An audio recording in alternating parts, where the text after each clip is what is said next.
Hello, welcome to Poetry Changes Lives. Poetry, history and the thought for the day, all in one book. poetrychangeslives.com website will tell you all about it and how to buy the book if you would like to. It makes a good present, you know, to a friend or family. Well, on this day in 1545, an interesting but rather shattering event happened.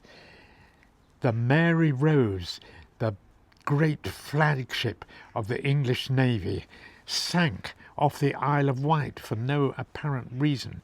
It had only recently been built, and the English King, Henry VIII, had ridden down specially to watch it sail out of Portsmouth and go off to fight the invading French fleet. Instead, he was aghast to see the ship leave Portsmouth, only get a mile or so off to sea, and suddenly sink.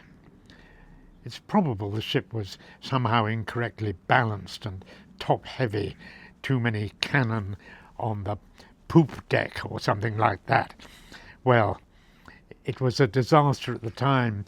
You can only sort of equate it to today, everyone sort of going to Florida to watch a space rocket take off and seeing it go soaring upwards only to disintegrate after a short time and fall back to Earth. It's that sort of shattering disaster of hopes and dreams that was experienced in 1545.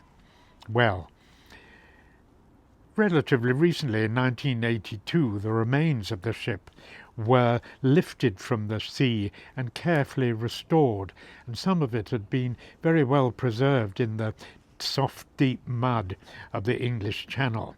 And today you can see the ship restored, or part of it anyway. It gives a fascinating insight into what life was like at sea in the 16th century, and I can tell you it was pretty tough.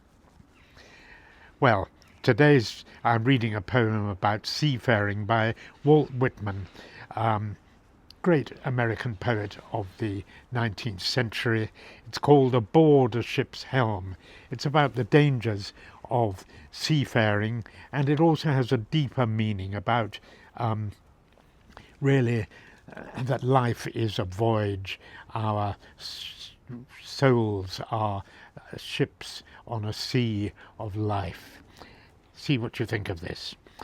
Aboard at a ship's helm, a young steersman steering with care, through fog on a sea-coast, dolefully ringing an ocean bell.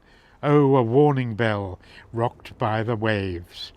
Oh, you give good notice indeed, you bell, by the sea reefs ringing, ringing, ringing, to warn the ship from its wreck place.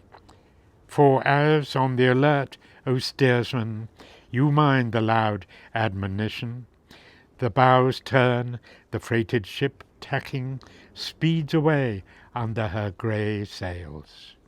The beautiful and noble ship, with all her precious wealth, speeds away, gaily and safe.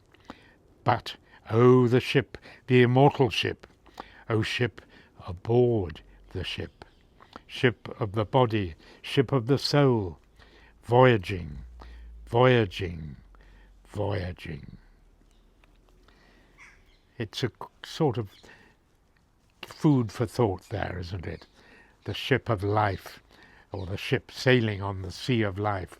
We're all, in a way, ships blown here and there by winds and unexpected events.